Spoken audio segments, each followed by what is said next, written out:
And so to say to some person, why do you live in such anxiety? Why do you live in such terror? Why do you live in such fear? And they'll say, I live in because of the experiences I had in my past. And what that really means is that event altered them biologically, and they haven't been able to change since then, right? So now, it's an interesting phenomenon to talk about the process of change, because if it's not just in the explicit memory system, the declarative memory system, the memories that we can declare, but it's in the implicit memory system, it's in the body mind, it's in the non-declarative system where you can't explain why you are the way you are. It's non-declarative, right? It's just who you are. So then when the person then decides, okay, I want to make a change, I want to change these feelings of terror, these feelings of anger, these feelings of resentment, these feelings of unworthiness, whatever it is. And those feelings have been influencing the person's thoughts and behaviors. The hardest part about change is not making the same choice as you did the day before. And the moment you decide to make a different choice, no matter what it is, if you have an intention to follow through on that choice, get ready, because it's going to feel uncomfortable. It's going to feel unfamiliar. And you're no longer in the known territory of your biology. You're stepping out into the unknown. And for most people who have had trauma, the unknown is a very scary place. So the person who lives in trauma is always in their mind anticipating many times the worst thing that could happen to them based on their past experience. And by doing that, they're emotionally embracing the outcome before it occurs. Now, they're conditioning their body into that state. So you say to yourself, okay, my personality creates my personal reality, okay? My personality is made up of how I think, how I act, and how I feel. So the present personality who's listening to this podcast has created the present personal reality called their life. Okay, so if I want to change my life, if I want to change my personal reality, I'm going to have to change my personality. I'm going to have to change, because nothing changes in your life until you change. That's the law. So then the person says, okay, I'm not going to think these thoughts that are connected to the memories of my past, or I'm not going to think these self-depreciating thoughts.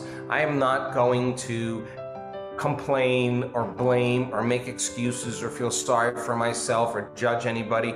I want to change all that. It's not making me happy.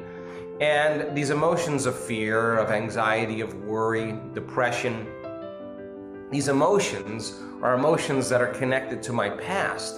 So I'm going to stop. Every time I notice that I feel those emotions, I'm going to become aware that I'm feeling them. Now, this is the first step to change, and neuroscience is called metacognition. You got to observe yourself from a different state, not as the programmed self, but the program is being unconscious that you're that way, and you got to become conscious of your unconscious self. So now, the moment you decide to choose differently, well, the first hour goes by really well. And then about the second hour, all of a sudden your body is looking for the same familiar emotions. And the body starts influencing the mind, and it starts saying, come on, you're never going to change. It's your ex's fault. You're not worth it. It didn't work before. This doesn't feel right. It's my mother's fault.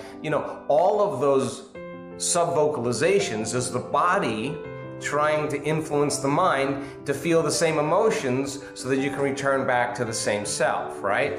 And so this is where the battle begins, because some people would rather cling to their pain or their suffering than to live in that unknown place. Now, what we've discovered is that that unknown is the biological death of the old self. You're not firing and wiring the same circuits in the same way because you're not having the same thoughts. You're not making the same choices. You're not doing the same things. You're not creating the same experiences. You're not feeling the same feelings. And you're leaving the known territory into this void, this unknown. And For most people, they'll return back to what's familiar than take a chance and possibility. But right there, what we've discovered, you have to leave the known to create something new. You can't create anything new from the known. So if you can teach a person when they're in that state, okay, it's entirely possible that I can program a new thought in my brain. As I unfire and unwire those thoughts by inhibiting them, what thoughts do I want to install in the circuitry of my brain?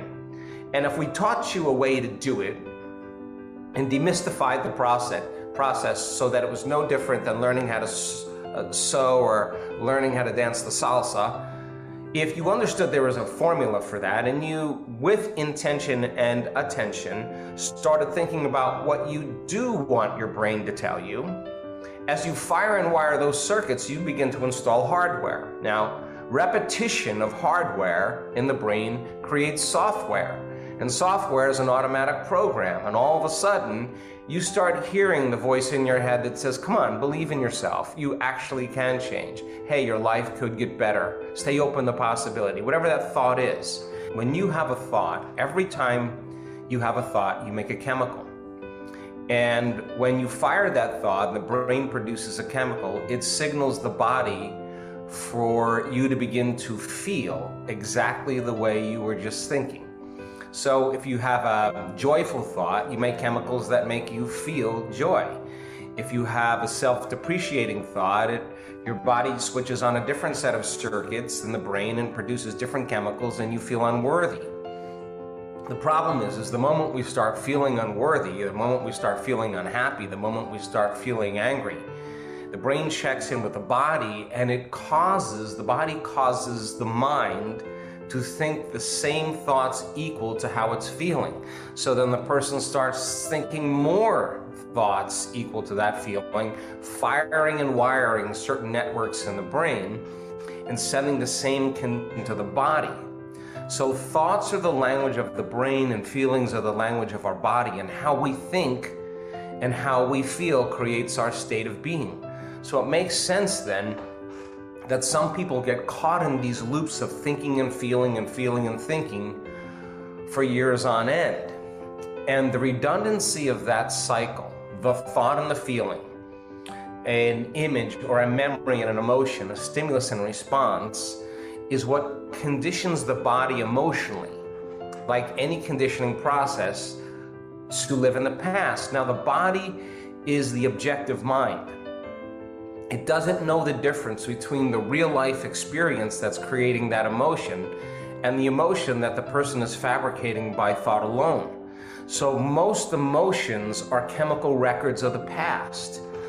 So the person, by living by the same emotional state, their body leaving us in the same past experience 24 hours a day, 7 days a week, and 365 days a year. To the body is literally emotionally conditioned into the past.